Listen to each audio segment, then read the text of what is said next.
It is rainy, but I am so thrilled to have this august body, and buddies of Medill alums here to talk about freelancing.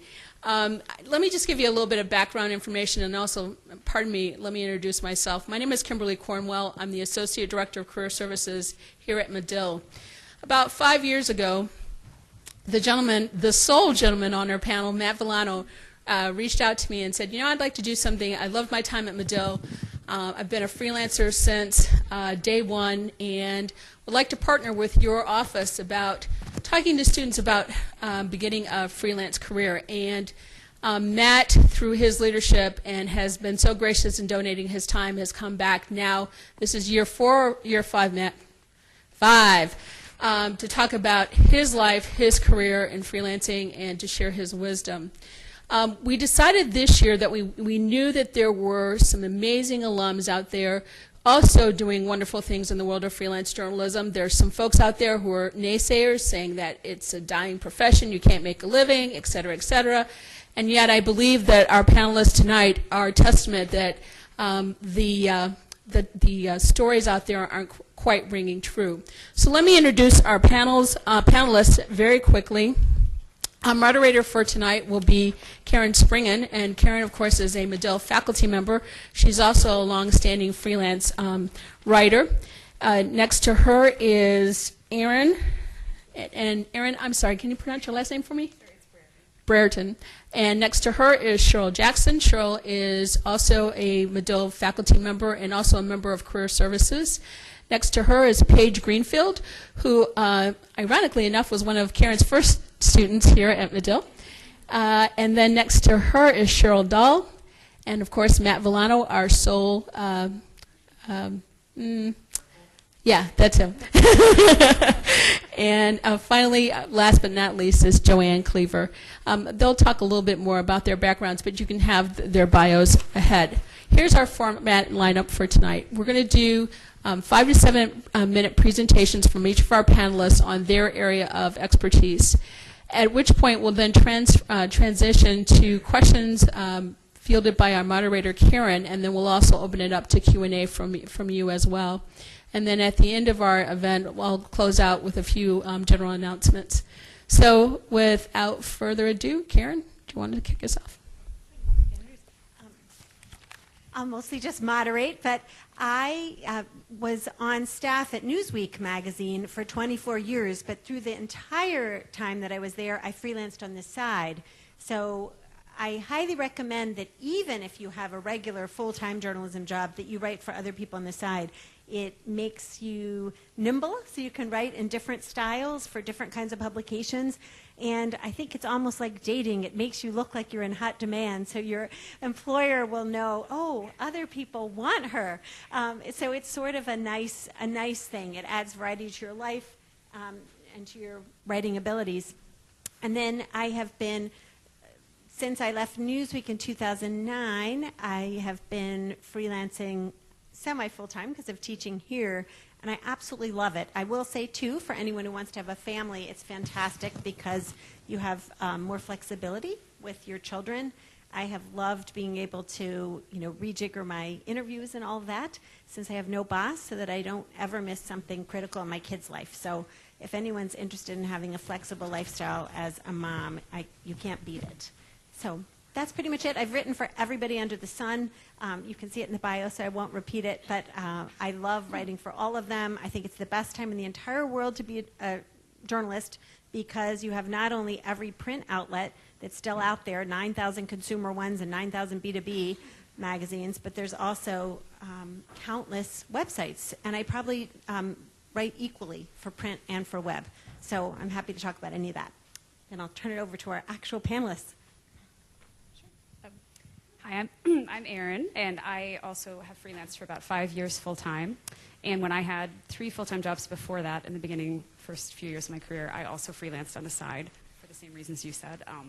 Also, I think you'll find that if you work for different publishing companies, there's a tendency to, as you get promoted, it becomes more of like a managerial job. So the more you're kind of managing people, the less you're writing. And obviously, that's why we all got into this field, because we love doing that. So that kind of accelerated when I got higher up in companies, and then eventually it became what I did. So I do think it's good if you can get a job or two just to get some experience, but also just to make those connections that a lot of my clients now are people that I've either worked for or met through different jobs that I've had. That's always good. They know you're reliable. They know you can do good work. They know you will do good work. You know, you have a tendency to get those jobs a little bit more. So I think it does help. I'm always impressed when I hear people like Matt that have just started out the gate and started freelancing. That's not what I did. But I will be talking tonight about blogging a little bit, but I also write for about 50-50 print and online publications, and they're about a variety of topics. I also do marketing work for a legal association, so I can talk about marketing too, but it's glad to be here. I'm Cheryl Jackson. I've been a freelance video reporter, broadcast reporter, but I started my career as a freelance newspaper columnist. And I think what's interesting about freelancing is, you know, employers don't really want to take a chance on you. You really have to take a chance sometime and do the work. And so I wanted to write this diversity column in this highly, can I say, a community that was predominantly white and middle class. And I wanted to write this column, and I knew that the community needed it. But the first thing I had to do was I wrote 10 columns so they could understand what the flavor of things would be. And so when I went in to ask them to, you know, accept this work, I'd already written 10 columns that they could literally publish. And so I think sometimes when you're freelancing, you do the work before you actually get the opportunity. And so I started out freelancing in newspaper. And then when my kids went to college, I just decided that I wanted to try to get into the broadcast field. And literally, at 40, I went back to, by the way, I didn't go to Medill. I went to Indiana University. Both of my degrees are from there. I went back at 40 to get my master's degree in broadcasting. And if you want to be a journalist, a broadcast journalist, the only place you can really get to get a tape for your resume is usually in a grad school or in a school of some kind, because you really can't convince photogs to just spend their days coaching you up and shooting your stand-ups. You know what I mean? So I tried that. But so the way I got into this field, here I'm 40, you know, I've been a newspaper reporter, and I didn't really understand how the markets worked. You know, markets like New York is market 1, LA's market 2, Chicago's market 3. I lived near Indianapolis, which is market 24, and you really can't start in market 24. You usually start in market 100 and something. So what I did was I just decided I was going to get my resume together, this resume after my graduate studies that my children, who were college days, and my friends had helped me shoot, and telling me it was great, and it really wasn't. But I decided I was going to go to all of these places and literally just kind of ambush the news directors, and that's what I did. I went with my tape, I got my suit on, and they all looked at my tape and said, "You've never been on TV." And I said, "Yeah, I know. You can't start here, you know." And so they all kind of just told me, "You have potential, but you can't start in Indianapolis." But after each one told me, I still went to the next one. I went to all 3 stations. And then I started thinking, how am I going to break into this? I mean, I'm 40. I don't necessarily, your print skills weren't as respected as they are now in television. So I went to the NAB journalism conference, and I decided I was going to go try to get a job there. And I got in a line. A woman said, "You've never been on TV. You're in the wrong line. You need to go over there." You know. So when I started to walk out of the building because I was just discouraged, one of the news directors in Indianapolis grabbed me and he said, "Hey, I've been looking for you. We need someone to write anchor packages." That meant I wasn't going to be on TV, but I was going to write stories for other people. So actually he said, you know, "Come on in," and it took me 4 months to get in. Nobody in the building respected me. They kept saying, like, "Why is the newspaper reporter here? It makes no sense." And so it was like the worst hazing experience of my life. But that's how I made the transition into television. And so I freelanced for them, and then I ultimately, 10 months in, they said, "Hey, we're not going to ever put anybody on television who in Market 24 has never been live anywhere." So I went to South Bend, Indiana, where the only reason they took a chance on me was because I could do the story at night and flip it for the paper the next day because I'd been a newspaper reporter. So there's, you know, so much power in being able to have those extra skills, to be able to write for the web, to write print, and to be able to shoot, write, and edit video. So they took a chance on me, and then I learned to write for the web as well. So it was like, you know, it was like slave labor, really. But I was volunteering for it. I knew I was 40 years old. If I could do 5 live shots a day, that would help me out. I couldn't, like, go anywhere and do a live shot a day. I didn't have time for that. So I was there for 18 months. I went back to Indianapolis. So the time I was in Indianapolis doing those anchor packs, the photogs helped me create a professional package. Still no live shots. When I went to South Bend, I got the live shots in the package. I went back to Indianapolis. In Indianapolis, CNN started picking up my stories. They just kind of liked my style. They picked up a lot of stories in the city, but they started kind of exclusively picking mine up. And then when there was a flood in Indiana, it was a terrible flood down there in southern Indiana a few years ago, they just called me and said, "Will you do some live shots for me?" for them, so I did. And then after that, I just got aggressive. I tried to figure out who the recruiters were. I sent them my tapes. I called them one day and I said, I'm going to be in Atlanta all next week, and if I can meet you guys, I would love to. And I wasn't going to be there actually. I just flew there after they said, well, we can meet you Wednesday briefly, So I do think that it's sometimes like putting yourself out there in a way that people are like, well, I don't know if this is going to pay off. So ultimately, I moved to Chicago to freelance for CNN. When I moved here, they said, we don't really even have a bureau here. So when you come here, we'll be able to use you. And my agent was saying, get CNN on your tape. Just go there and get CNN on your tape. So I was able to create kind of a freelance foundation for myself, writing for a diversity magazine, teaching online for Indiana University, adjuncting here, and waiting for CNN to call me. It took them 4 months to call me the first time. So that's ultimately how I became a freelancer for them. Ultimately, I also freelanced for PBS, and what I did, and I want to recommend this up front. If you don't have a website where all your work is easy to get to, where people can see everything you've done, then it's really difficult to get people to buy into it. And I think that I send my stuff to the very top person I can find. The head of ABC, I don't care. They answer their own email. If I can find it, I'll send it to them. And so I did that with PBS. They accepted sort of a series of diversity stories I wanted to do. We did a couple. Funding got cut. We got cut. I flew last week or a couple of weeks ago to D.C. to talk to NPR about some other diversity stories.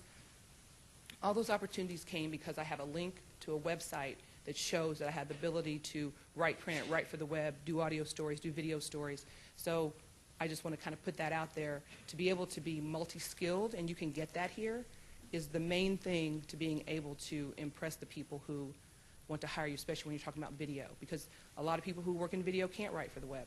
They can't write a print story. So that's kind of, got a little carried away there. Sorry. Hi.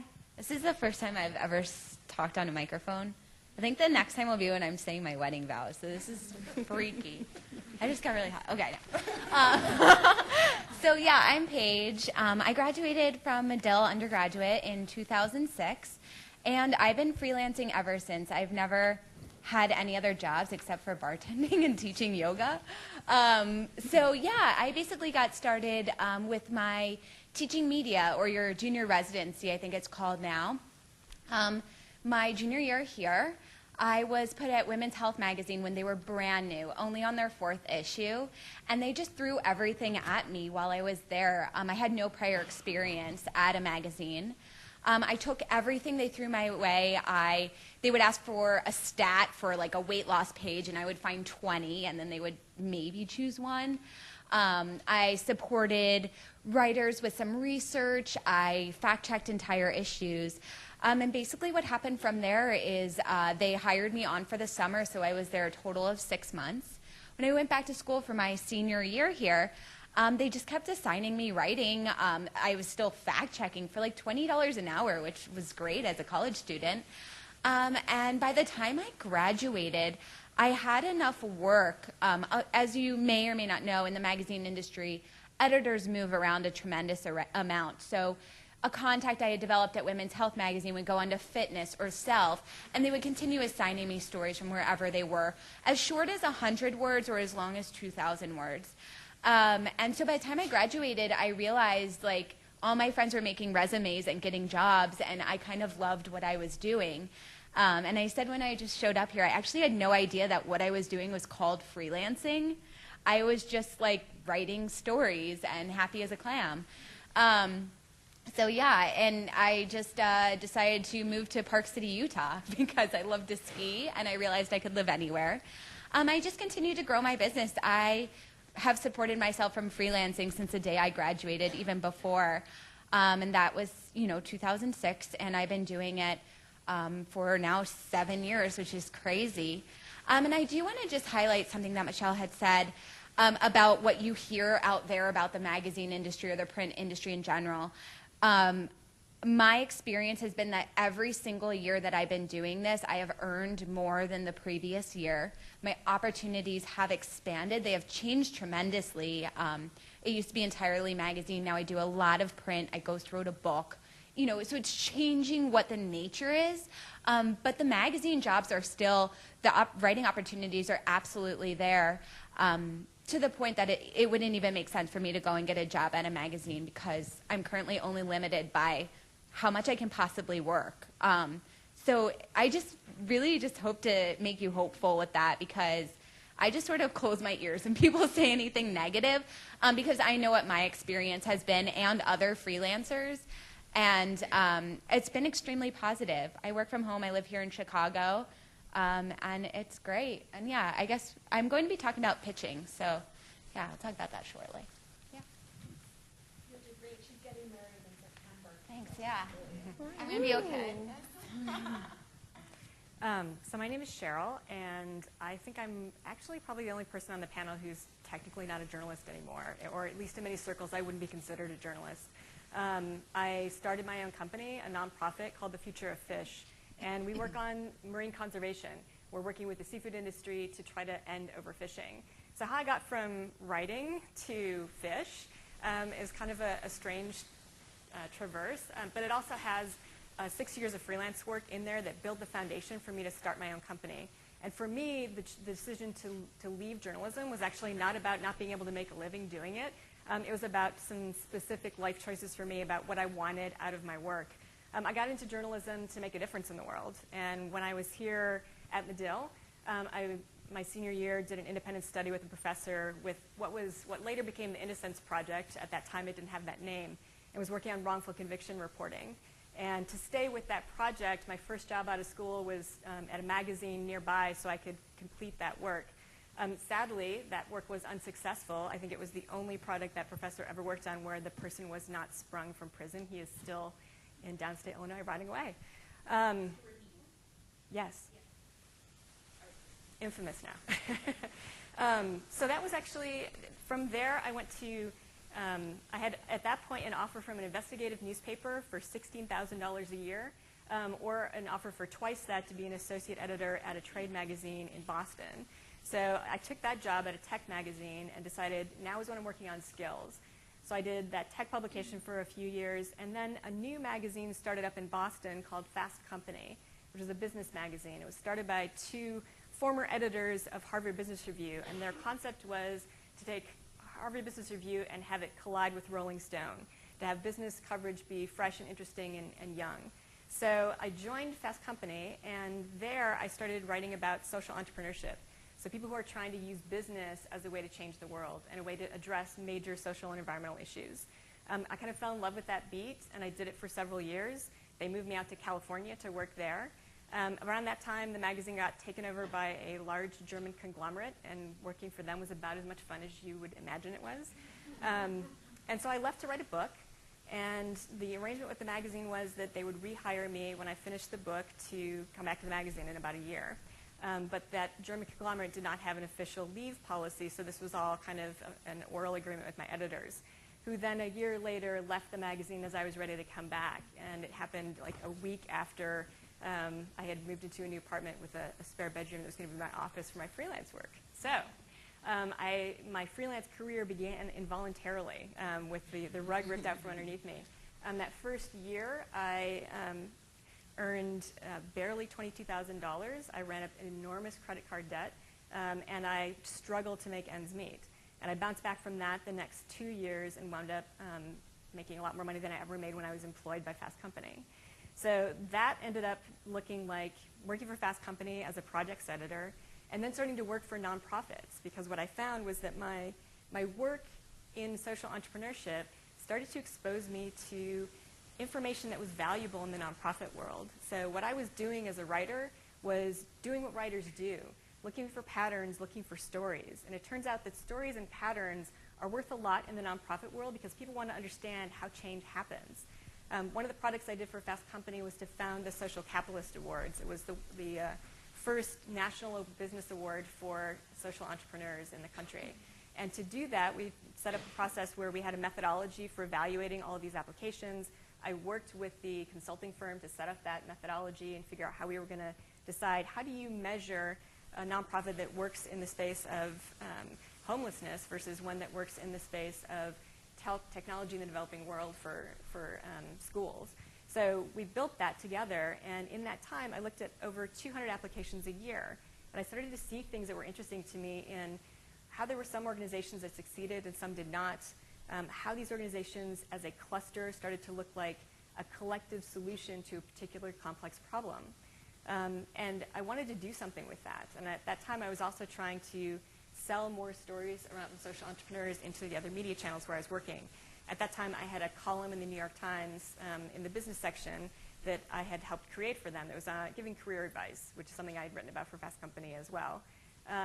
And I did that for about a year, and it was kind of the breaking point for me because it was 800 words, $800, which, you know, the going rate for freelance work has been $1 a word since like 1960. And I went into the New York Times to have a conversation with them about social entrepreneurship, these other stories that I thought were really interesting that had no place in the business section at that time. And the assistant editor said, you know, it'd be a lot more interesting if you could find some of these people who are trying this and failing, because that's far more interesting in terms of dramatic tension. So I felt like I was trying to get these stories that I thought were underrepresented in the media, needed a voice in the platform, into the space. And I, at that point, decided, you know what? I'm not interested in working on changing media. I'm interested in changing the world. And if I can't do it as a journalist, or I could do it more powerfully from a different position, I'm out of here. So at that point, I took a job with a nonprofit, taking the work I had done analyzing patterns in the space and working for them. So I worked for an organization called Ashoka, and I was a director there for knowledge management. And what that meant was they had a fellowship of over 3,000 social entrepreneurs that they had funded. And I was looking at all of their work and distilling that into information that foundations were then using to fund. While I was doing that, a foundation that funded marine scientists came to the organization and said, can you tell us what we should think about around the world's fisheries? Are there solutions out there that we should be funding that we're not funding? And my question back to them was, if that's a really great question, but what's a more interesting question is, what if the thing you really need to be funding doesn't exist yet? How would you know that, and then how would you move forward and invent it? So that was the beginning of what became ultimately the Future of Fish. We put together a process of the analysis plus something called design thinking, which any of you who are familiar with the design world may have heard that term. We sent anthropologists into the supply chain to really deeply understand what was messed up, and we came up with solutions. So for me, this wound up being a journey from figuring out how to make a difference as a writer to making a difference by thinking.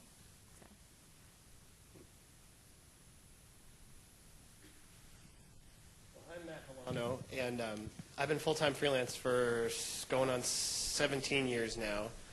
And it's really fitting that I'm sitting next to Cheryl because she actually played a really critical role at 2 points in my freelance career. The first was when she was in that assistant editor job in Boston. She gave me my first freelance assignment when literally I had about $13 in my bank account. And then the second was after she moved on from the careers column at the New York Times. I tried out for it and got it and sort of followed in her footsteps. And so I sort of consider Cheryl my guardian angel, and here we are together up on the stage. But my mantra as a freelancer after 17 years is a little bit different than I think everything you'll hear tonight, and certainly it's not roses and unicorns.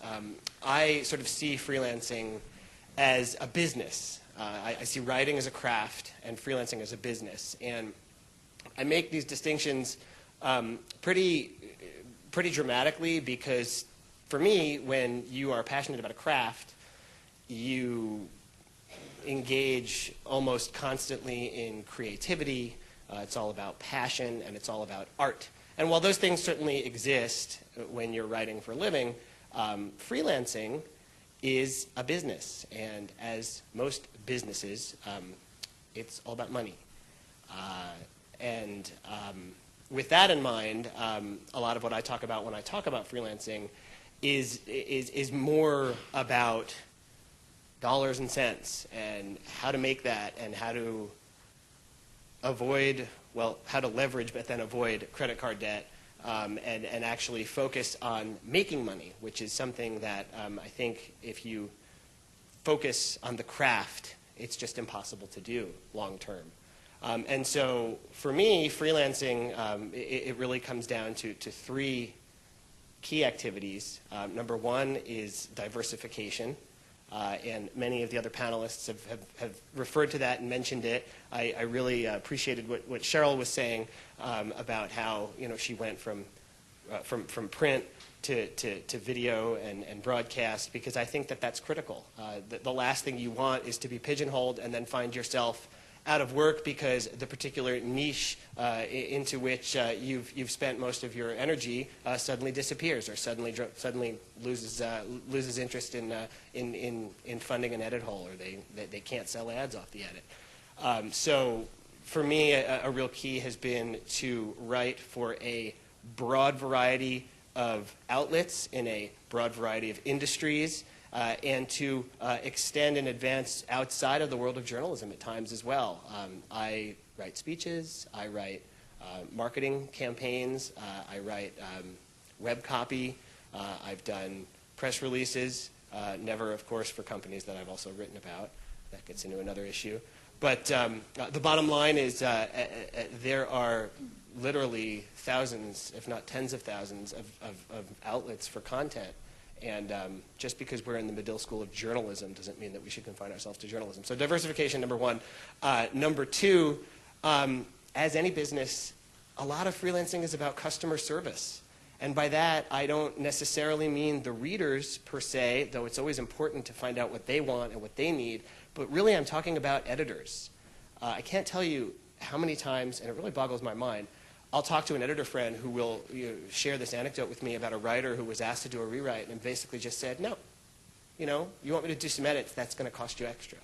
It's like we have a privilege here by getting these assignments from these editors, and if the editor says jump, you say how high. And if the editor says get me some ideas, if it means staying up a couple extra hours to get those ideas, well, hey, guess what? If you get those ideas in on time, they might mean more work for you, which, by the way, likely will translate into some more money. So serving your customer is really important. And then number three, and again, this is where sometimes I start to see people's eyes fog over, it's all about ROI. And for those of you who've never written a story about business school, yeah, that stands for return on investment. And again, I'm not really good at math, but I can tell you that every time an assignment comes in, the first thing I do is figure out how many hours it's going to take me. Then I go back to my little equation that changes all the time that tells me how much money I need to make per hour to turn a profit, and then I run some numbers and see if that assignment is worth taking. And if it's not worth taking, guess what? I don't take it. Most of the time I pass it along to somebody who may be interested in taking it, but everything has got to fit into that. And if I don't see a return on the investment that I'm going to put into an assignment, I just don't have the liberty to take that assignment. I've got 2 kids. I've got a mortgage to pay for. So that's a very real perspective on the business of freelancing. And I'll leave you with this thought. I am a member of the Chamber of Commerce in my little town in Northern California, from which I came last night for these next few days. And the reason I joined that organization is because I see myself as just as much of a small business owner as other small businesses in my town. So the dry cleaner there in Healdsburg, California, is providing the residents of Healdsburg, California with a service, and that service is cleaning clothes. And I live in wine country, so all of the wineries have a product, and their product is wine. Well, I am a small business owner, and the service I provide is content creation. And my product is the written word. And I know that there is absolutely no romance in that breakdown.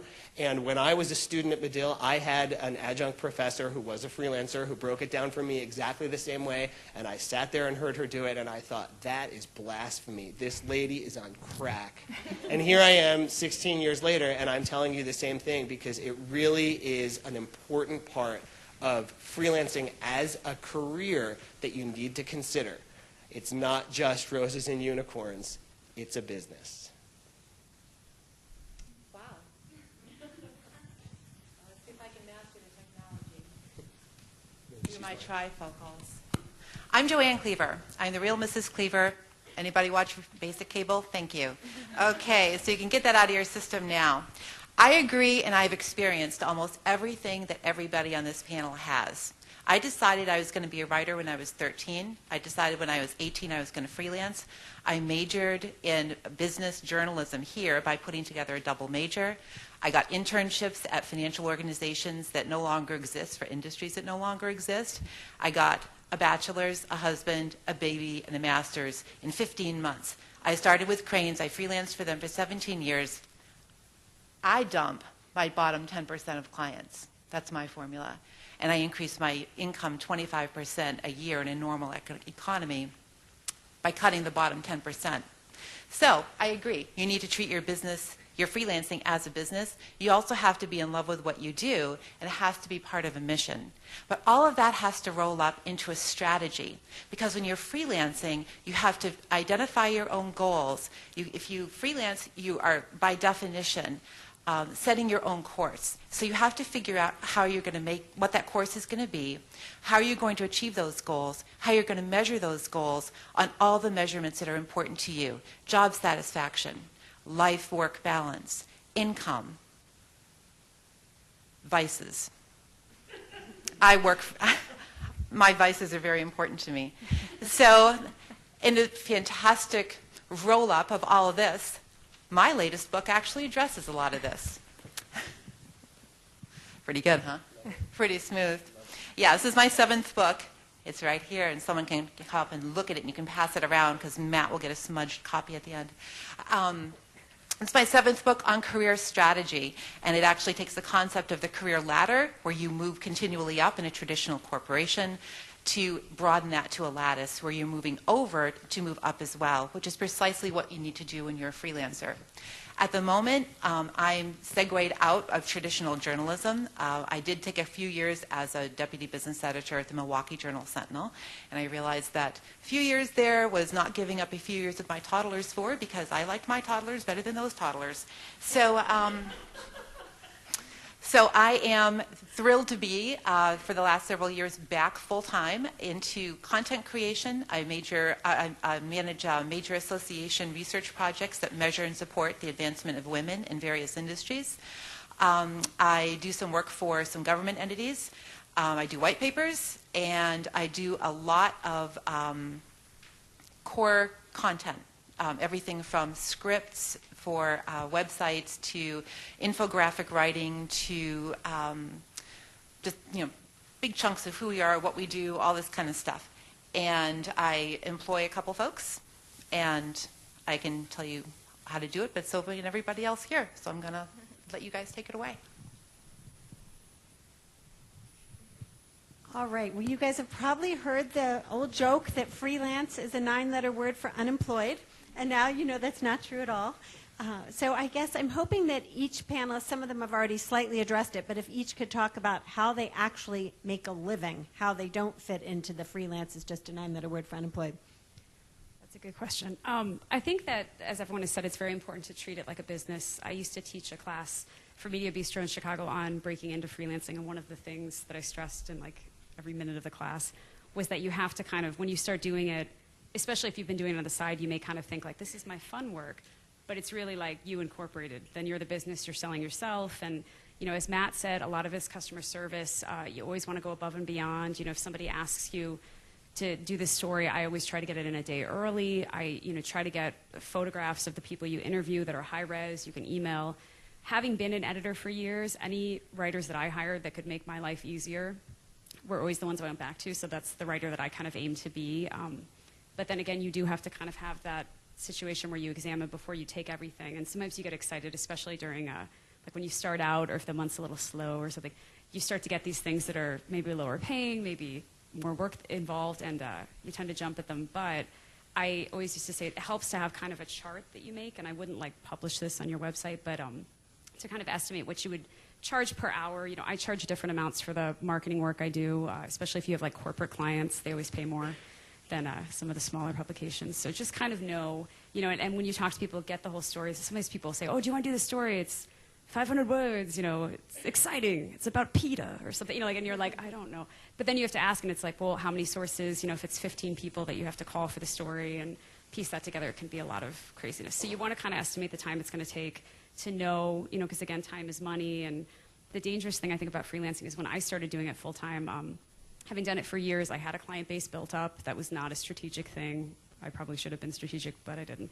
So it was kind of nice that I had it, but working for these magazines, I used to only take what I could do, you know, like on nights and weekends, and if I had like a lunch hour, I could go to my car and call someone or something, but it limited what I could do. Well, when I started doing it full time, you know, and you're starting out and you're like, I want to make money. Well, there's 24 hours in a day. You know, I'm like, I can take everything. I won't sleep. You know, I'll be a vampire.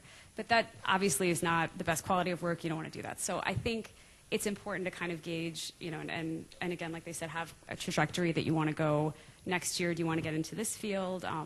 As much as I think it does help to kind of broaden your skill set, it can also help to specialize somewhat. I have a specialty in kind of financial writing, real estate, and legal things for various reasons. There are things I did at different jobs. I don't have degrees in any of those things, and I took, I think when I was here, do they still have a math class that they jokingly call like math for trees? Do you guys still have that?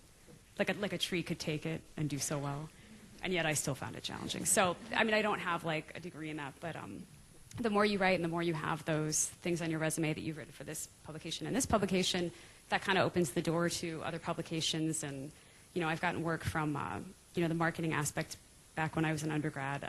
And again, I think we were all kind of purists, that we loved writing and just like marketing, I don't want to do that. But the reality is you do have to diversify and do things. And some of the marketing work I have has come from magazines that I've written certain stories for. I will interview somebody that, you know, works for a legal software company that I am connected to that person through a publicist or a legal marketing person who represents them, who, you know, I contacted about the story, and then that, in some cases, those people have recommended me for work 2 years down the line for another client, even though I don't personally really know them. Again, it's sort of just being responsible, being polite, getting stuff done, doing it well, making sure everyone's happy.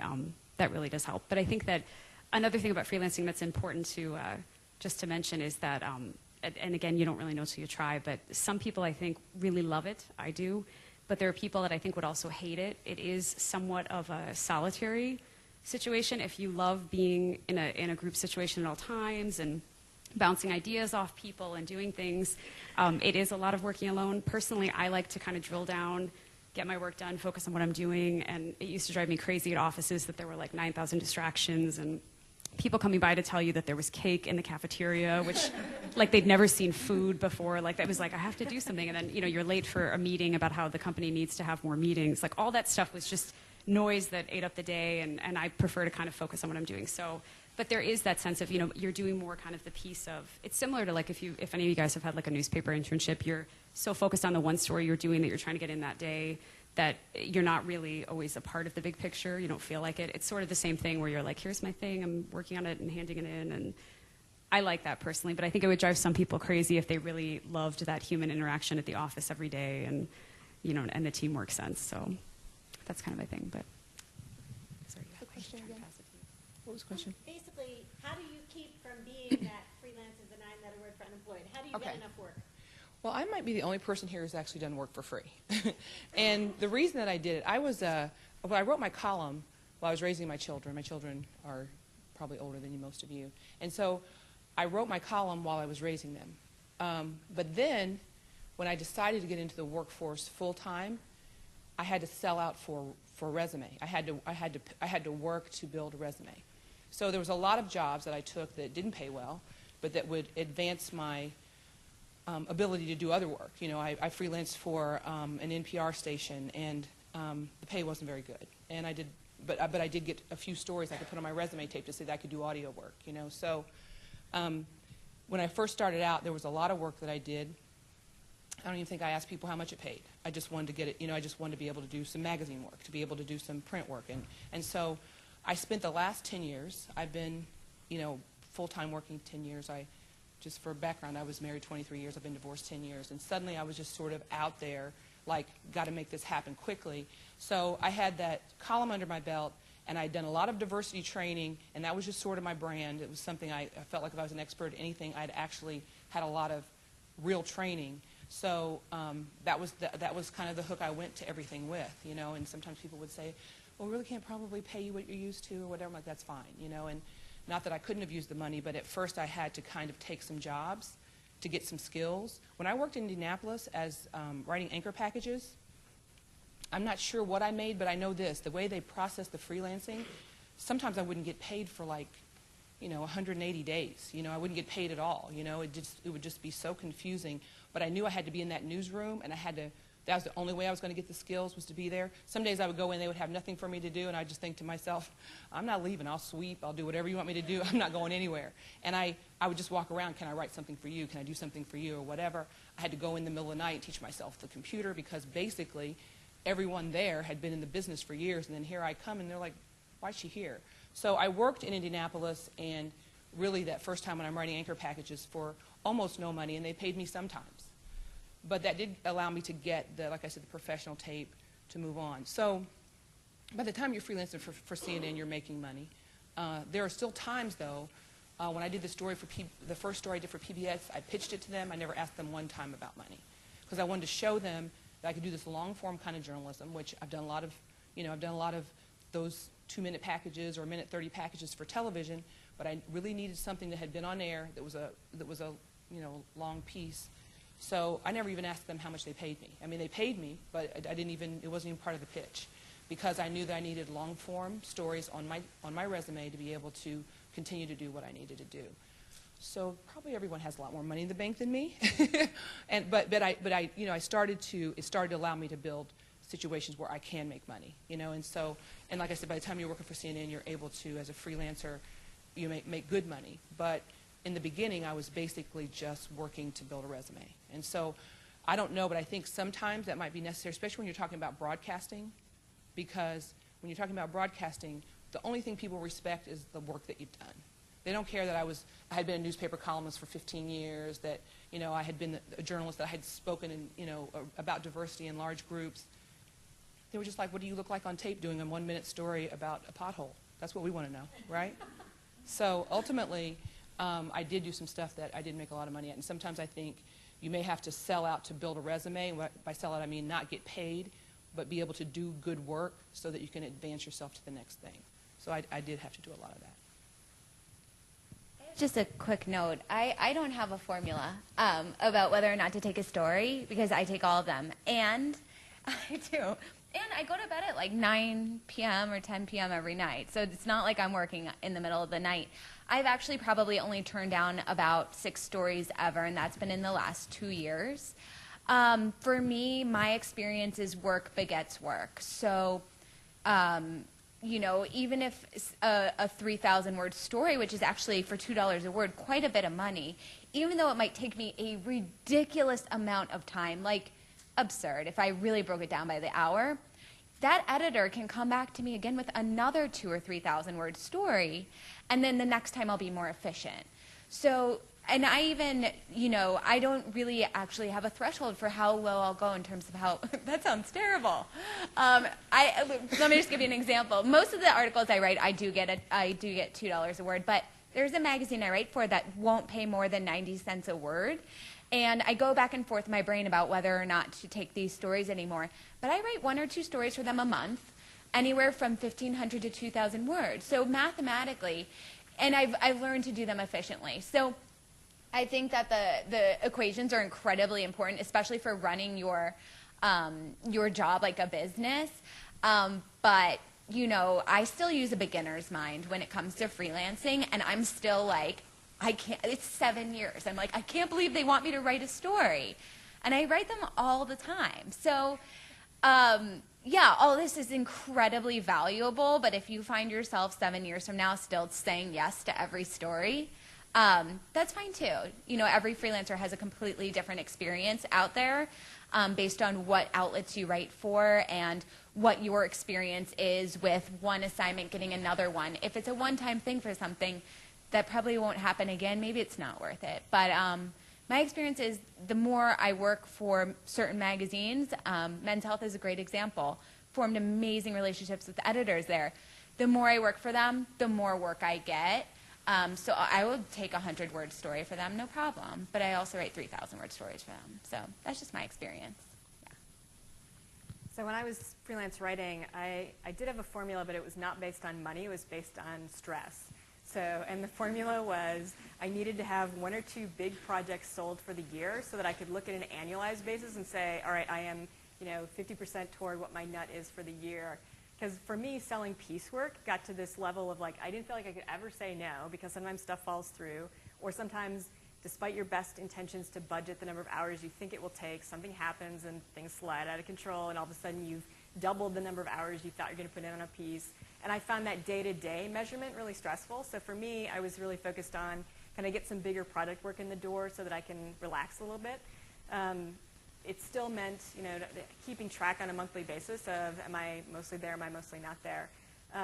For me, the switch when I moved into nonprofit work was kind of more stability. I now make money by fundraising. I raise over $1 million a year for my organization. I employ 4 people. And when we first got started, I sold work that was basically a 3-month grant. And then once we made good on those milestones, I got funded for 6 months and then for a year. So it was all incremental. And when I first got started and had 3-month runtime on my budget, there were people who were like, oh my God, how can you deal with that? 3 months, that's so unstable. And I was like, compared to freelance work, this is a lap of luxury. I have 3 months of visibility into what my life looks like. So for me, that ended up being one of the things that was important to me, was having some level of managing the stress. Now I manage different stress, which is I have 4 people whose livelihoods are dependent on me raising $1 million a year. And that's a different kind of keep you up at night. Well, I feel like I sort of addressed this question before, but just 2 quick points. Number one, recurring work is a really great way to prove that freelancing is not a 9-letter word for unemployment. And whereas I think years ago, clients would be very willing to get in writing, hey, this is going to be recurring work. Nowadays, I think the formula has changed a little bit, and you don't get a promise ring, but you will get, if you're lucky, a relationship with an editor who will sort of openly just vow that he or she is willing to toss you stuff on a regular basis. That said, I mean, there still are clients out there who say, we need a story from you every Sunday night. Those are great gigs to have. But they sometimes aren't always the most fulfilling, which brings me to my second point here, and that is that perfection is a real obstacle to success sometimes. And I am by no means sitting here telling all of you that you should aspire for mediocrity, because that is not what I believe. However, I am a neurotic, obsessive, compulsive person, and in a vacuum, I would spend 100 hours on every story, whether it was 100 words or 1,000 words or 10,000 words. But what I learned really quickly is that one of the best ways to grow a freelance business is to let go a little bit. Obviously you don't want to commit a Medill F at any point in your freelance career, but that said, if you find yourself toiling over every sentence in a freelance piece, you're working too hard. And again, that's not me sitting up here telling you that, hey, you all should strive for a B+. You should always strive for an A, but the point is, if you've got other work breathing down your neck and you know you need to meet those deadlines, it's okay to let go a little bit for the greater good of pushing your business forward.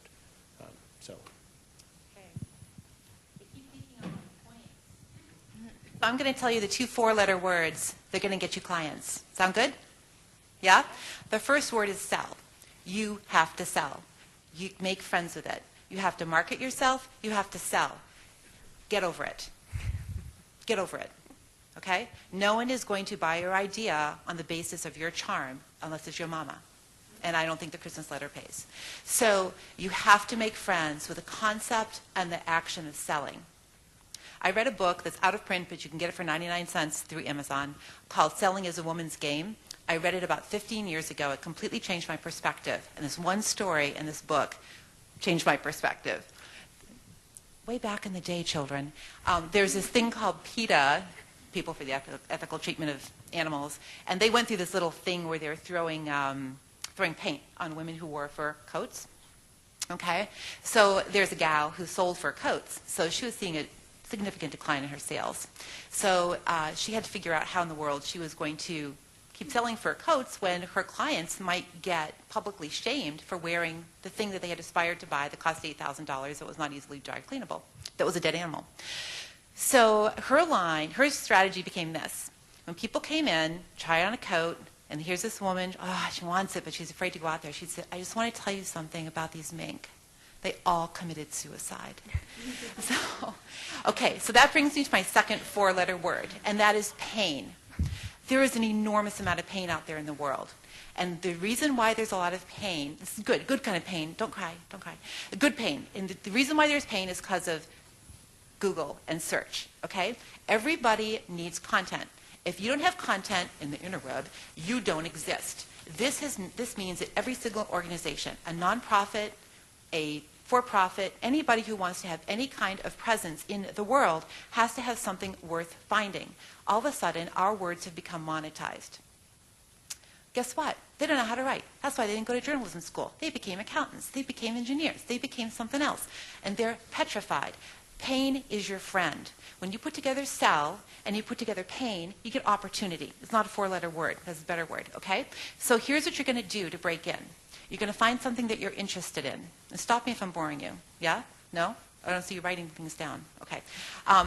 You're going to find something that you're really, really interested in, and you're going to learn about that industry or that category. And you're going to figure out what their point of pain is, because you're going to read the trends, and you're going to say, wow, if that keeps up, they're going to have an increase in sales of X, Y, Z, or they're going to have to sell to this new generation or this new category.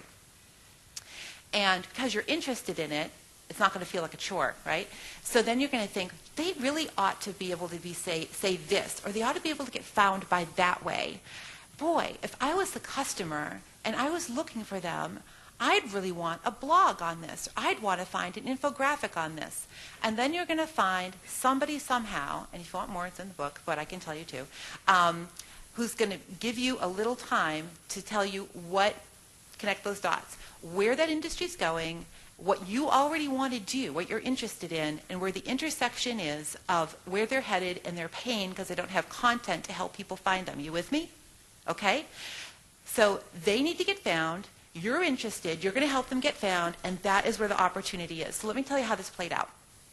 For this book, which I continue to shill, I wanted to write this book for a while, and it kind of stemmed out of some research I had been doing.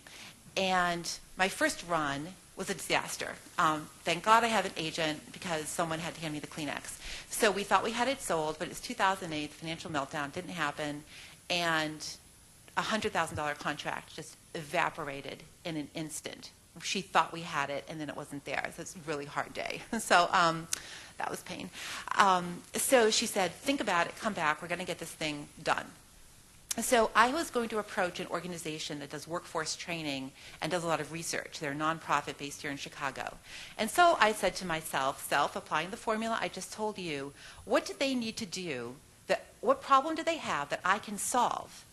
And because I'm smart and I'm looking at this from an outsider, I can bring to them a solution that will translate to a money-making opportunity for me and a solution to a problem for them that results in continual work that I don't have to always put into a formula, okay? So I called them up, I cold called, and I said, hey there, president of this organization, I bet you guys have always wanted to take your 30 years worth of experience and pour it into a book that results in a one-on-one conversation with workers in America who don't have access to all these great ideas that you have because they're doing their jobs. And she said, how did you know? And I said, oh, I am interested in the same things. So I threw together a PowerPoint. I got the board on board. I went back to my agent. We redid the book. We got a deal right away. For 2 brief, glorious hours, there's a bidding war. And this has been great. It's been good for them. I'm actually now doing paid content work for this same organization. They're paying me to speak at their association meetings and stuff. They've referred me to other work. I have a wonderful now multi-deal, multi-something. I don't know. It's cluttering up my calendar. I'm talking to a bunch of people about this in a bunch of different places starting in July about something. So they keep giving me referrals, and it's all because I figured out that what their point of pain in the future, their point of pain was going to intersect with my interest in the topic. I could solve their problem for mutual profit. Does that help? Yeah, are you getting it? Okay, good. Okay, great. And also, some of our panelists have already talked about the little area that they were going to talk about, but some haven't. So the couple who haven't, like I know Paige is going to talk to us about pitching. Do you want to go first? Sure. So it might be clear by now that I write for Health and Fitness magazine. So the majority of my experience does relate to health and fitness magazines. So I have branched into several cooking magazines, and I've written for parenting magazines, which is interesting because I don't have kids. But I'm ready. Oh God. Okay. So pitching, yeah. Again, this is focused on health and fitness magazines, and if anyone wants to pipe in, a lot of it I think will be applicable to other outlets as well. The number one thing when it comes to pitching is having a hook. It is the one thing that really matters to the editor, and a hook can be many different things. For me, most of the time, it's a recent study on the topic. So, oh goodness, I have like a million examples flying through my head. But yeah, if you come across a recent study on a certain topic, that may be the whole foundation for your idea. You may not have even had the idea until you see the news hook and realize that a certain readership of a certain magazine would be very interested by the finding. The next, let me get my little list. Oh, so a hook can be a study or it can be a trend. The one thing to be really conscious of is magazines work so far in advance. So if it's a winter trend and magazines are on their July issue, it might not be the best idea. So like cold and flu stories, they just don't run in July. Let's see. Yeah, so that's one of the main things. Have a hook. Otherwise, evergreen stories, the stories that could run any time of year in any magazine, are so difficult to get picked up unless you already have a relationship with the editor. Late summer, I will literally email a couple editors at a couple different magazines and say, hey, need a cold or flu story. That simple. But right now, have your hook to really let them know why the story should even exist. When pitching a story, keep your pitch short.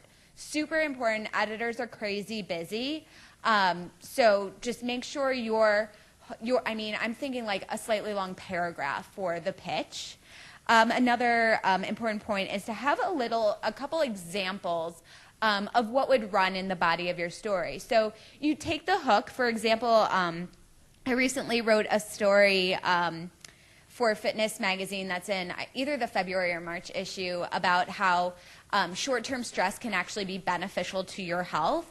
And while I was pitching the story, I gave two or three examples of what could occur in the body of the article. So the idea was, here, take this stressful situation that could turn into long-term stress, and what do you have to do to maintain it to short-term stress? So in the pitch, I said, example of a stressor, asking your boss for a raise. And then example of what you would do to short-circuit the stress, I gave an example, smile. It was based on a brand new recent study that found that even faking a smile reduces stress. So as basic as just, here's what the story would look like, giving very short snippets. If you have a couple of different ideas of what the story could look like, we could report it this way or that way, let them know, because then they know they have options, and if their editor isn't crazy about one, you've basically given them a backup, thereby increasing the likelihood that your story will get picked up. Sure. Yeah. So the two most obvious ways that I go about this, especially for health and fitness magazines, is either would it work in chunks, like the stress situations where it's example, solution, example, solution. So it'd be lots of different chunks. Or another example would be running text and with subheads. So it would be, you don't even tell them how many words you imagine it would be because they decide that. But I would say something like, it would be running text with 4 subheads, and here are the different sections that I imagine for each of the subheads. Yeah. Super, super important. Know the readers. It sounds really obvious. But every magazine I've written for, it's clear that they want to believe the story I'm writing for them could only ever run in their magazine. Even if a story for women's health could run in Self and Fitness magazine, but this is being recorded, isn't it? No, you really do want to show that you know their readers, what sets their readers apart, what makes their readers unique, and somehow weave that into the pitch. Why would their readers care? Obviously, for the fitness magazine story, their readers are under a lot of stress, and they face stressors every day. To do this, to get to know the readers, especially for a publication I've never written for before, I will either, back in the day I would go to Barnes & Noble, now I'll just go online and read like a dozen whatever stories in the bucket that I'm writing in. So if it's a nutrition story I'm pitching, I will go and read a dozen nutrition stories. Not only will this give me a sense of the readers, I'll also learn the tone. Simply by reading many stories published in this magazine, I get to know their style. I don't know if it's something that I've just learned from doing it, but I've learned to pick it up pretty quickly, but it's just with practice. I think it took me a lot longer at first, but now I can read a couple stories. I'm like, oh, I got this Men's Health, like, kind of, you know, that they use like synonyms for every word. Like they would never just use the word that it is. You have to come up with like another clever thing, and readers like guess it, because, yeah. But, you know, that's just something you get when, right? Yeah. Yeah, it's just something you get by reading a lot of stories on the topic that you're writing about. And then when it comes to emailing the editor, again, keep it short. Write in the subject line, like pitch : what it's about. If you're a student now, and career services, you might let me know if you disagree. I would just say I'm a writer, you know, like, you know, dear so-and-so, I'm a writer, I've got this story for you, rather than I'm a student. I'm not sure how they would receive that. Even though a lot of editors went to Northwestern, maybe just have it in your signature that you're at Northwestern, but you are a writer, you know. So I think they'd... Good. Okay. So I would just like keep your intro short. I'm a writer. You know, I have this great story idea for you. Put your pitch in the body of the email. Editors are so busy. Attachments they might not open. If you want to also include what's in the body of your email in an attachment, go for it, but just put it in there. Let's see. Oh, if you've happened to have written a story for a class, or you just like had this great story idea and you just took it on your own to write it, eventually I'd tell you not to do that because you're not getting paid for it, so it's not worth your time. But if you have already written the story, don't let them know. Every magazine wants to believe this story could only ever exist for them. And so by showing them that you've already written kind of indicates that it could live in many different places. Plus, they might come up with a completely different angle or approach than you already wrote the story, so you kind of wasted your time. It's cool to have some notes already. You're ahead of the game. But I would just keep it as your pitch is your pitch. It doesn't have to be like, oh, and P.S., I have a 1,200-word story attached. Like, I don't know if they would love that. So I wouldn't even bother with that. Yeah, those are my main points. I could talk about pitching until, you know, the cows come home. One quick note, just so you know, if you're not someone who wakes up in the morning like with a million ideas in your head about all the stories you want to pitch today, you can still be a successful freelancer. I'm not a good ideas person. I'm not at all. And pitching is the hardest thing I do, and the thing that I kind of think about and worry about the most. Yes, it's how you get your work, but to go back to what Erin was saying about how crucial it is to be a good worker, once you get those assignments, be awesome. Respond to emails quickly. Get your story in on time. Freelancers are known for not getting stories on time, which is like, it's your job. So be the best worker you can possibly be. And from there, you form relationships with editors where hopefully they'll think of you with story ideas. So when they have their cold and flu story that they generated in-house because they need it, then they'll think of you to write the cold or flu story, or they'll lose 10 pounds for summer story. I mean, if you want to write that.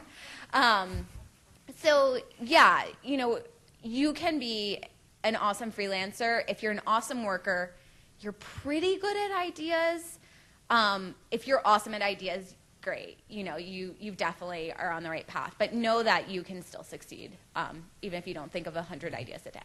So, yeah. Okay. Can I say something about pitching for video or audio real quick? So when you're pitching a video or audio story, that what you might also add is what your pictures would be. You know what I mean? So you're going to say, you know, I've got pictures of, if you haven't actually even went out to kind of look around, you might say, I'm going to have pictures of this and pictures of that. You might even tell them what your natural sound is going to be if it's audio and if it's video, because advanced storytelling in audio and video is about natural sound and pace and pictures, of course, in video. By video, pictures, I mean video, not just pictures. So whenever you pitch a story like that, you need to say, you know, this is typically what the nat sounds would be in a story like this, and this is, you know, if you, I kind of went out to kind of do a story on some actual active gang leaders, and I went to this restaurant, and they were actually kind of going to approve me whether or not I could do the story. And so when I pitched the story, I said, you know, it's in a restaurant where I didn't see anybody buy anything. So I don't, you know, I really didn't think that it was actually a restaurant. But these gang members are coming in and out, and I tried to describe the setting. I tried to describe some of the interviews that I had, some like profound quotes, and what the natural sound was. I mean, the train was running overhead, you know, kids were yelling out front, you know. So when you're pitching audio and video, you want to make the depth of it to, and let everyone know you understand that advanced storytelling has nat sounds, it has audio. In an audio story, it has good pictures. So the pitch is a little bit deeper for video or audio. And they want to make sure Erin talks to us about blogging, and we still want to get in a couple Q&As, or we'll keep you here all night. Time is fast. Well, my topic that I'm supposed to specifically talk about is blogging for money, which I have done and continue to do in different ways. But actually, one of the first regular clients I had out when I started freelancing about 5 years ago was Nielsen Media hired me to do a daily blog, and I also had to do like 3 e-newsletters a week for them. But it involved writing some articles for their site, and the blog was the main thing. The advantage of blogs, I think, even though they're by no means new, they've been around in force since like the late 90s, as have I. That's when I entered the workforce. But when they did come out, you know, they kind of are still catching on. I think some people are still, you know, there's a lot of organizations that I've worked with, especially like associations, companies, they'll hear it, and even though it's not a new buzzword anymore, they're like, we need a blog. And, you know, the sense is you have to have a reason to have a blog. If you're just launching one and you have no audience in mind and you're not going to update it, then it's not going to help. But the reality is if they have a staff, if it's a magazine, and this was, the blog that I did was for a housing magazine. It was real estate, for the real estate industry, the multi-housing industry. And they had a staff, I think of 5 or 6 editors, but they just didn't have the extra manpower to go and write a blog every day, and so they hired me. Now, the thing about blogs that I think is important to remember is there's a sense, because the tone and the format is a lot more informal than articles often, but I don't think that means it necessarily has to be like your musings on whatever topic. I think, you know, still include statistics. If you can interview anyone and include sources, that's great. You know, making it sort of like a mini news article is the approach that I took, and I think that helps, you know, especially with most cases with blogs, they're trying to build credibility in an industry or show sort of, you know, internal knowledge. So if it's just you talking about something, unless, you know, maybe you are an expert in that industry, then I don't know, which I was not. But so I think that's important. But just in terms of finding those opportunities, it's the same way that you would find any other writing opportunity. You know, I mean, that one I think I actually did find on like a Media Bistro board and randomly. It's pretty rare that I apply for stuff that's just like a random thing online, but that did work.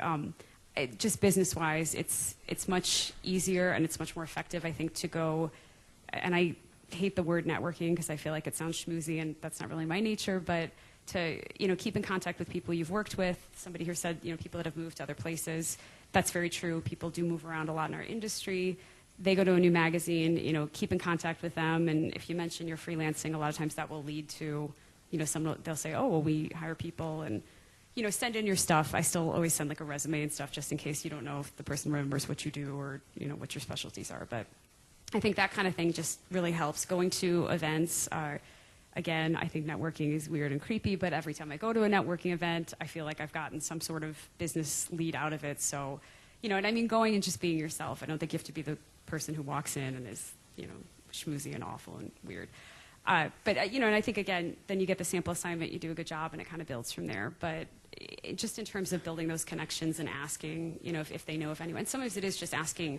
I currently write for, I had 3 jobs, and I've written for publications at all of them, but like 2 of my clients are former bosses that I had. Like one was at my first job. And so, I mean, keeping in touch with those people is good too, because then when they switch, like I know he had a job a few years ago where it was a magazine, and they had these really intricate departments in the front of the book, and I knew he hated doing that stuff, and he only had 1 employee. So, you know, that's the kind of stuff, if you have the insider knowledge, you can kind of create the opportunity. And with blogging, I think that would be similar, because again, with the frequency is very high. So if there are different publications that you want to write for, it might be difficult to get an article assignment, but you might be able to weasel your way in to get like an informational interview by flattering the editor and asking for career advice, and then kind of saying, do you ever let people write a blog post? That seems to be something I think they're more willing to do than assign you like a 2,000-word article. And in terms of creating your own opportunities when you're at a company or if you have an internship, that's definitely something you should suggest if they don't have a blog. They're so easy to set up, as everyone knows. They've had the free software has been around since 1999 and is the same pretty much, but it's very user-friendly. And setting something like that up, it's I always tell people that if you're thinking of freelancing, you have a full-time job, try and sell whoever you're working for on letting you do some of what you do when you leave, because that's something that they don't have to hire someone new, they don't have to train somebody, they can pay you less because they don't have to pay you the health insurance, and sort of, you can kind of bill it that way and say, you don't need to pay for my workstation and all this stuff. But then when you leave, you have a built-in automatic client, and I have one friend who actually did that where I don't think it was a cunning thing where she created the blog thinking of leaving, but she did create this blog at her company, and then when she decided she wanted to leave, she suggested, what if you hire me? And that was her biggest client for like a year. So that stuff really does help in terms of the money aspect. Somebody else said that you're always waiting for paychecks and stuff, and you really do have to be a saver. If you're not a saver by nature, I'm Irish, so I am. Like, we're always paranoid about money, but but I was nervous too because I'm like, this is crazy. I'm getting these checks and I don't know. But you have to save. Like, I feel like 6 months to a year of your living expenses. Try to have that on reserve. But in addition to that, it's crazy that people will pay you upon publication, and always read the contract and see. But I think for me, I was nervous when I started doing it that I would be like, this is nuts. I'm not getting a direct deposit in my account every 2 weeks. How will I live? But I actually feel like in some ways freelancing is more secure, because when you have one job, especially in today's economy, especially in our industry, cuts happen all the time. You can lose that job. But when you have like 15 employers or 20 employers, there's some security that if one magazine's going through a rough time, which will happen, and they'll go through a few months where they just don't have a lot of stuff, but usually come back, you can pick it up somewhere else and kind of go through. So that's what I think. So for people in your situation, the American Society of Journalists and Authors has you in mind and on their hearts. We are organizing something called the Content Connections Conference. It's going to be November 7th through 9th, 2 of those days, either 7th and 8th or 8th and 9th, we haven't figured it out. In Chicago, at Columbia College, go to ASJA, American Society of Journalists and Authors. Scroll down to the bottom of the homepage, get on our mailing list, and we're going to have a whole track for beginning content entrepreneurs. I'm in charge, so I get to call people anything I want, and that's what I'm saying. There's no freelance, nothing free about freelancing, and we're content entrepreneurs, and that's how this thing is going to go. And maybe some of these people are going to be on this speaking because they're great, but we'll have other people too. Okay, and all the panelists have prepared little things, and I think that all of them have pretty much gotten to them, but if you haven't, speak now. And I'll put in the promotion for Matt tomorrow, right? Could you just quickly tell them what they need to do to hear more from you tomorrow? Sure. We want to take your questions. Yeah, sure. So tomorrow I'm going to be giving sort of a seminar on the nuts and bolts of freelancing. We'll talk a little bit about getting started, because generally speaking, that's usually what folks in your position are curious about. We also will talk a little bit about some of the business side of things, some of the equations that I mentioned tonight, but I promise it won't be too wonky or numbery. And quite frankly, the crowd is intimate enough that the audience will also drive part of the conversation. So about half of it will just be a real give and take. So if you're interested in learning more from me in particular, then come by tomorrow night. It's upstairs on the 3rd floor. I think it actually starts around the same time.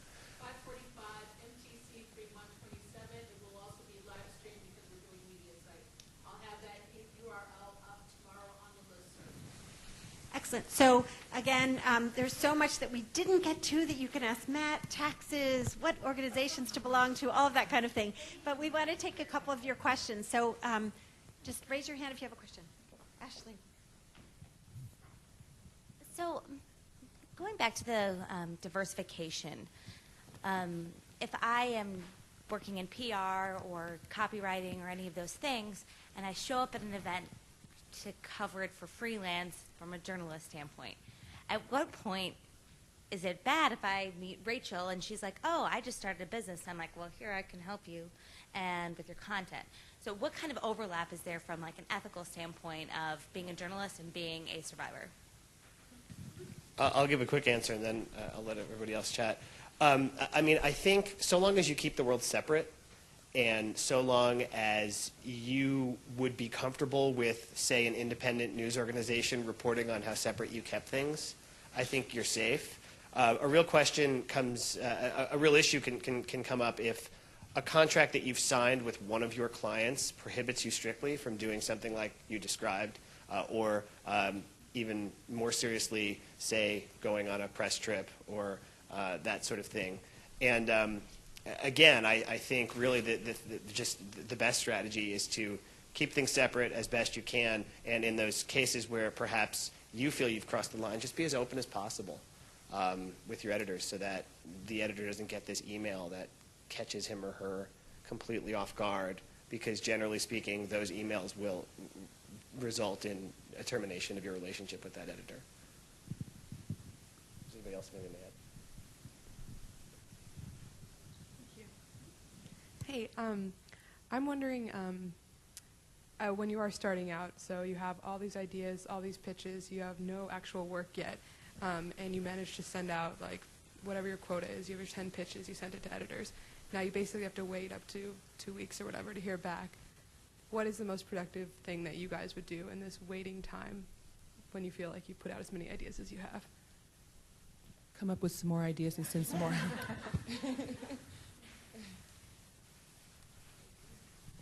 It can take like 2 to 4 weeks to hear from an editor. But one thing about pitching stories also is wait until, and if anyone has a different take, please let me know, because I've just figured this out as I've gone along. Wait until they get back to you, and you can check in 2-3 weeks. Wait until they get back to you to rejigger the pitch and send it somewhere else, because that could create a tricky situation. And like I said, magazines like to believe the story could only ever run there. So you actually like can't take, I don't think you were saying this, but you can't take one pitch and send it 10 places. Each place needs a completely different pitch. But again, you can check in 2 or 3 weeks. They usually just move it to an email folder until they have an editorial meeting. I've guessed this, and then they look at it, because I usually hear from them all at the same time. So that's my experience. Well, my recommendation is, first of all, don't sit on your butt feeling sorry for yourself. The second is network. I agree that network can feel a little schmoozy, so think about something that's important to you, whether it's related to the actual topics that you're trying to pitch stories about, hopefully within that realm. Find an organization, and hopefully one that needs help. Don't they all, right? Okay, so call them up, say, howdy do. I was at your website. I noticed that you haven't updated your content since, XYZ, before the last election or something. I'm a writer, and I'd like to do some pro bono work, P-R-O-B-O-N-O, pro bono. That is for V in terms of, nonprofits. So what you're going to do is you're going to volunteer for a very strictly contained assignment. You're not going to let them run your life. You're not going to ask them for any money, and you're not going to just, say yes to everything. But you're going to choose an organization or a cause or a topic that can advance your knowledge of a topic that you're interested in that's somehow related to what you're pitching stories about, that can give you legitimate access or relationship with sources, and that will keep you fresh as a writer. So say, I would be happy to write 2 profiles of volunteers. Okay, so now you're going to get 2 profiles out of it, and when that's done, you've completed your work. If nothing has come in, then you have the right to go back to the nonprofit and say, I'm so glad that those worked out for you. I'm really starting my business. Can you give me a recommendation or 2 as to who you'd recommend I approach for an assignment? Now you've networked. That's all it takes. That's it. You're a networker now. That's all and you did good in the world, and you got yourself out of the house, and you increased your knowledge, and you kept fresh, and dollars to donuts, you're going to get something out of it. Yep. I have a quick... I have one point to add about that. I think that's a good idea. And there's also an organization, I think it's called Taproot. I don't know if anyone's volunteered with it, but they do specifically, they help organizations with nonprofits with PR, with marketing, so you can sign up. And I think that's a great way too.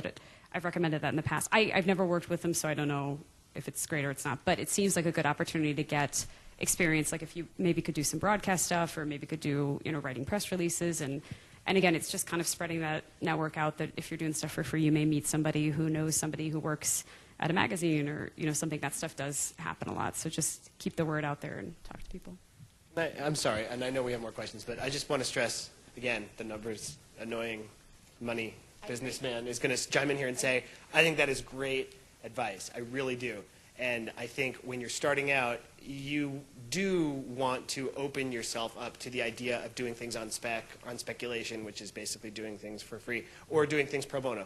However, you do not want to get yourself into a situation where you're stringing together pro bono plus spec, plus pro bono, plus spec for months on end. Because then all of a sudden you're going to turn around and you're going to get that visa bill and you're going to be like, how did I rack up $6,000 in debt?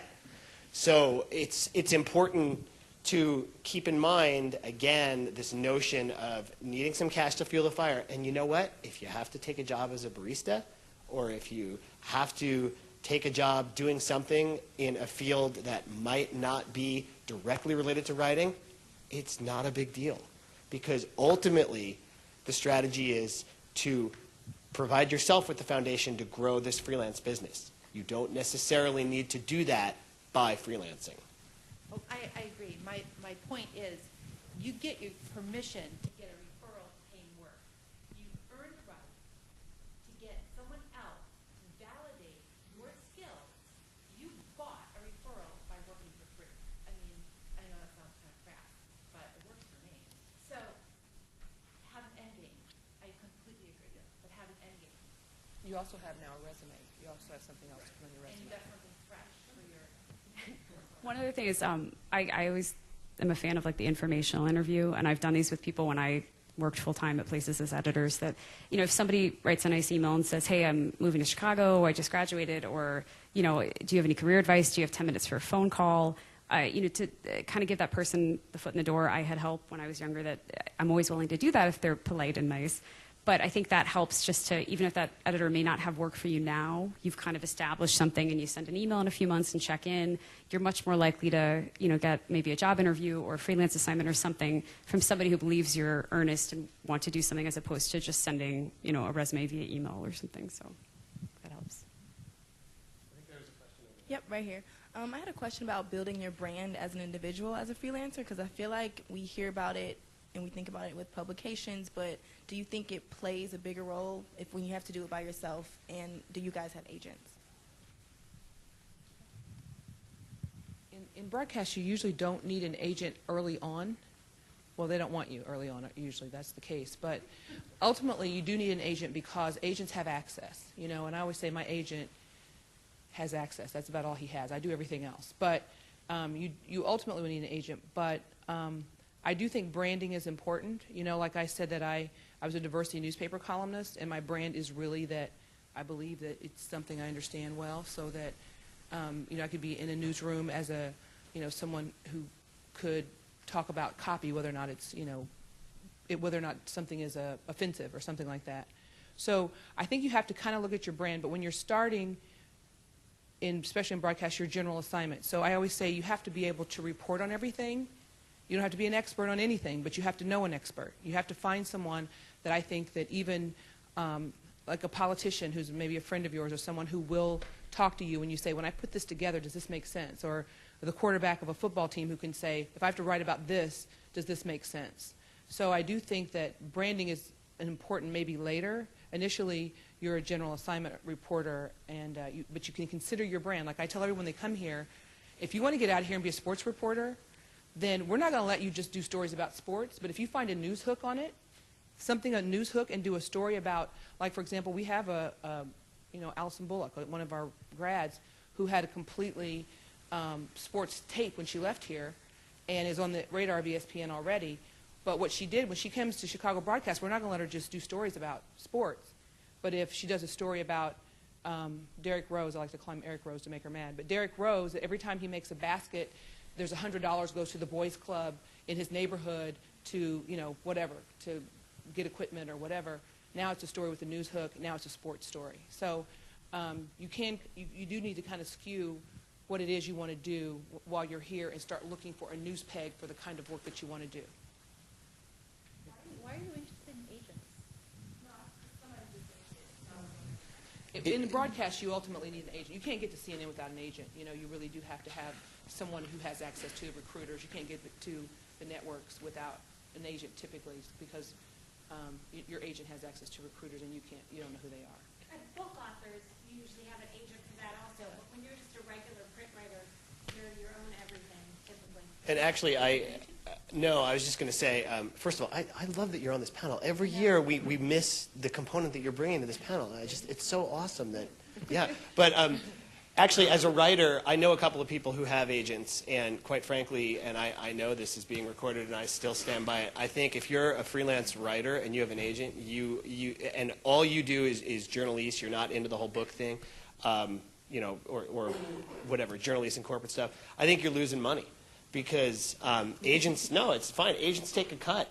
And so, yeah, they might help you find work, but it's sort of a cop-out because they're getting you work, but then you only get 80 cents on every dollar you earn, or whatever the fee is, 85 cents. 15%. Yeah, so 85 cents. And you know, over the course of a month, if you're killing it, you're giving away $2,000. Yeah. And that's a lot of money. So I recommend against that. But just real quickly about your comment with branding. And I know Paige has a blog that I think is really great, and I checked out before this. And I think something as simple as a blog that you're doing on the side, but you're doing because it relates in a non-monetary way to some of the stuff that you're trying to sell. I think that is an incredibly valuable tool that ties back to your brand, and it really does help present a more complex and colorful picture of who you are and what you're all about. I've written for Martha Stewart, Rachel Ray, because of my amateur cooking blog. I have got a tremendous amount of work through Facebook. I can't even tell you. I've probably earned over the years $40,000 or $50,000 just by connections I've made through Facebook. Actually, more because I got a book deal through it for a book I ghost wrote. So I've never met the woman who passed on my name because we happened to be Facebook friends and she knew I was a freelance writer.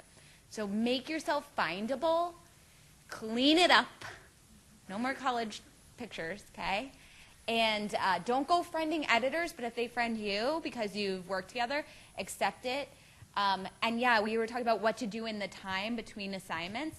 If you are passionate about something, start a blog. For me, my website's crap. Sorry if who said I need a website. I know I need a website. I have not updated since 2008. Facebook and my blog have gotten me a tremendous amount of work. So find what you're passionate about and go with it. So another way to sell yourself that's not about your own words, when I was freelancing, I did a swap with a friend who's a graphic artist, and I said, you make me a fabulous business card, and I will write a bunch of stuff for you. And we did this trade, and she made me this fabulous business card that had a picture. There was a vintage photo of a girl news reporter. It was like a Girl Friday kind of picture. And my title was Writer, Thinker, Maverick. This was before Sarah Palin ruined that word. And that business card got me the New York Times column. Literally when the editor called, he was like, this is such a cool card. And it was so different looking from anything else that was out there.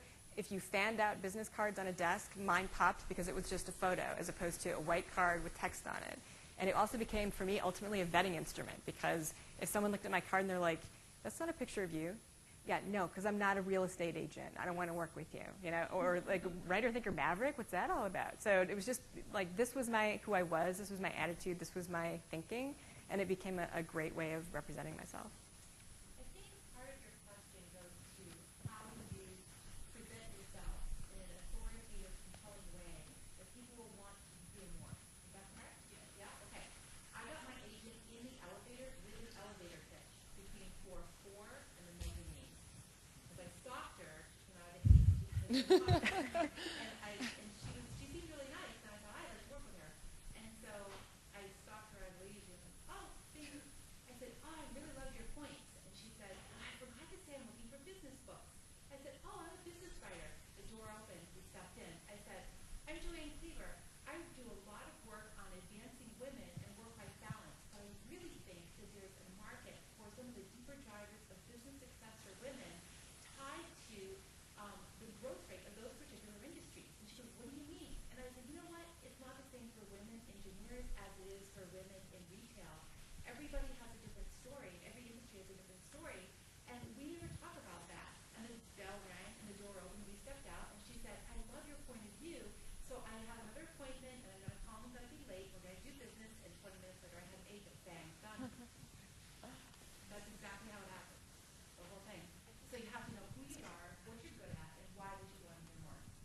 Well, and I think some of the basic branding things, just having, your email signature, don't have it be like a song verse or anything weird. Like, have it be like, your company motto or whatever, the name, the link, the URL, so they can click on it. When you send this stuff, focus it. I always say, like, rewrite. You don't do like a cover letter anymore necessarily, like the attachment, the big formal dealio. But when you write the few paragraphs where you're pitching it, have any experience you can tie to. And I know earlier they were saying, like, should you say you're a student? And I feel like we were told not to do that when I was at Medill, that you just kind of say I'm a writer. But say, if you're pitching something that's to a blog and you've worked, does anyone here work for the Daily? No, they're probably all at the Daily now. Oh, 2 people, okay. Well, I did too, as did my friend Heather, who's in the audience. So, if you worked on the online component, mention that because you're more likely to, get a chance to write something about technology if you've worked with it or if you've helped launch something new at the Daily.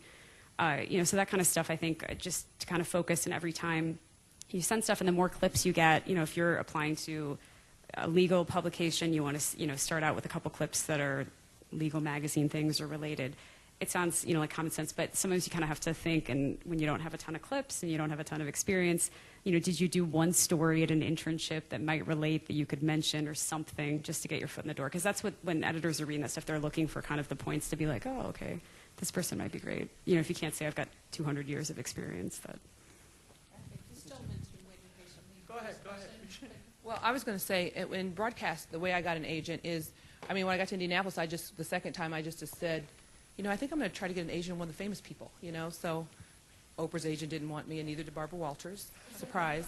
But the agency, that guy was probably one of the 3rd biggest agencies, and I'd only been in television 18 months. And he flew me to New York, and I asked him why. I said, what, I don't know why you want to sign me. And I was shocked that I even heard from them. And he just said, because I told him, I said, look, I'm 40. I just now got on television. I'm surprised. And he said, because I hadn't become that reporter, that reporter voice that, so, hi, I'm Barbara Walter, that whole thing. And so he just said, you have a natural voice, and, we think you could be good at it. So I got my agent really just kind of stretching out there, and first, like, stalking him, figuring out who he was, and then just sending him out to, some of the big agencies. I always tell students all the time, if anything, if I started television when I was 40 and ended up on CNN at all, anything in this world can happen, because it's just an unusual kind of thing. Anything, and I especially think anything can happen in broadcast. But I was going to say about the website, especially if you're in any of the visual stuff, audio, video, your website should just completely contain everything you can do. And if you're here at Medill and you're writing print stuff, it should be scanned in. You don't want people to leave your website. You don't want a bunch of links on your website. You want them to be able to read, the columns, see the video, hear the stuff without ever leaving your website, because when they leave, studies show they don't go back. So, and that should be probably your tag at the end of your email. And like her, not a great song, but something that's significant. But I especially think if you're going to be in the visual stuff, you really need a web page that just shows everything you can do. I'm going to drop something really deep on you before you go. One last question. I'm sorry. Just be nice. Oh, which is part of a brand, believe it or not. If there are 2 writers that an editor's working with, one of them is a real dick, and the other one is really nice. Yeah. They're going to work with the one who's really nice 10 times out of 10. Anyway, I'm sorry. You're fine. So do you have a conscious strategy for professional development, like just getting better at your craft?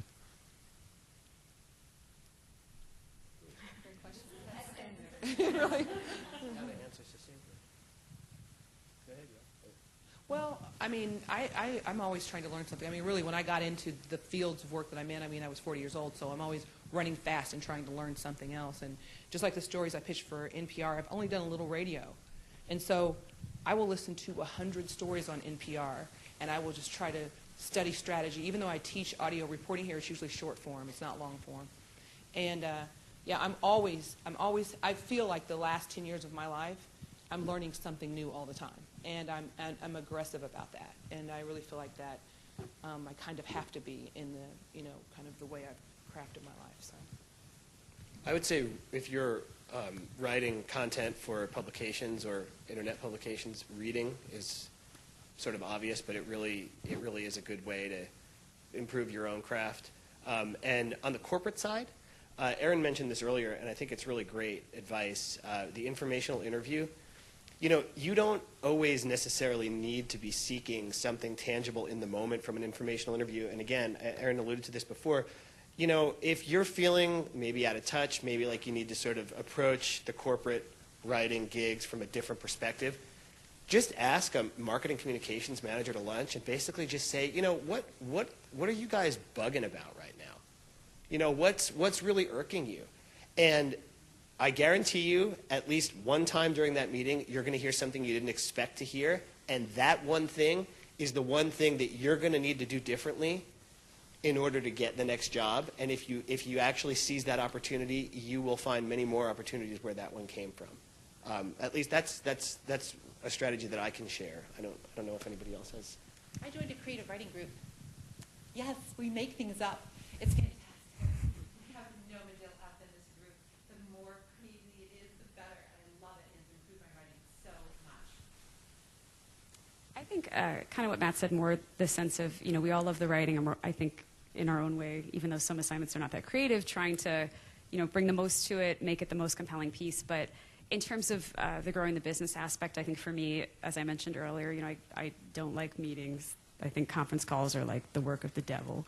But and yet I'm on them. But I think the more stuff I do with marketing and different PR things, that for me it's taking classes every now and again to kind of learn about new best practices, things that are changing all the time in terms of like email, reaching out to people via marketing. But a lot of it also is sort of the growing the business aspect of, you know, there's being nice and being good to work with, and I do that, and I try to, you know, always make my editor's life easy, because I remember what it felt like to be busy in an office and have the people coming by telling you about the cake. But for me, it's sort of going out and really making those relationships and growing them, and growing each client that I have into, you know, if it's not a regular client, I mean, I will borderline harass some of them with, you know, like, hey, what if, you know, wouldn't it make your life easy if you locked me in for 6 features this year? And like some of them are thrilled, and some of them are like, I don't know if it would, because then I have to plan for 6. But you know, so that's the kind of thing that, like, when I started doing the freelancing full time, and I had this blogging job with Nielsen, they were located in New York, and I talked to people on the phone a lot, but I decided I was going to fly out on my own dime, which I had just started, so I only had the one, and fly out there, and you know, I stayed with a friend who also went to Medill, because I couldn't really afford a hotel, and you know, went out and took the editors to lunch, met with my boss, you know, just kind of to get in front of them and get some face time. That's the kind of stuff that I feel like when you're so busy, and once things do start going, I feel like it's never a dull moment. Like I work longer hours than I ever did in an office, and I never had a 9-to-5 job. But you know, when you're working all the time, it's hard to take time and do that and kind of think about building your brand and making these connections. But that's really what leads to future work. So that's sort of been my goal for the past like year and a half, and I think it's led to some interesting work that I wouldn't have necessarily sought out on my own. Just kind of meeting people and getting connected. Great. Thank you so much, and a round of applause for our great panelists. Great. So many, many thanks for your volunteering to be a part of our panel tonight. We really appreciate it. If you'll stay on the stage, and we'll dismiss the crowd. A couple of general service announcements. Number one is Matt's workshop will be tomorrow, MTC 3127 at 5:45. And it will be a media site, and I will have the URL up if you can't attend but want to watch it from your dorm room or your smartphone. Also, please, if you could help us police the area, so if you brought water bottles or food or whatever, if you could take that with you, I'd really appreciate it. And if you haven't come to Career Services, we are in Fisk Hall, rooms 106 and 107. Let us help you with your brand. Let us help you with your resume. Let us help you with your reel.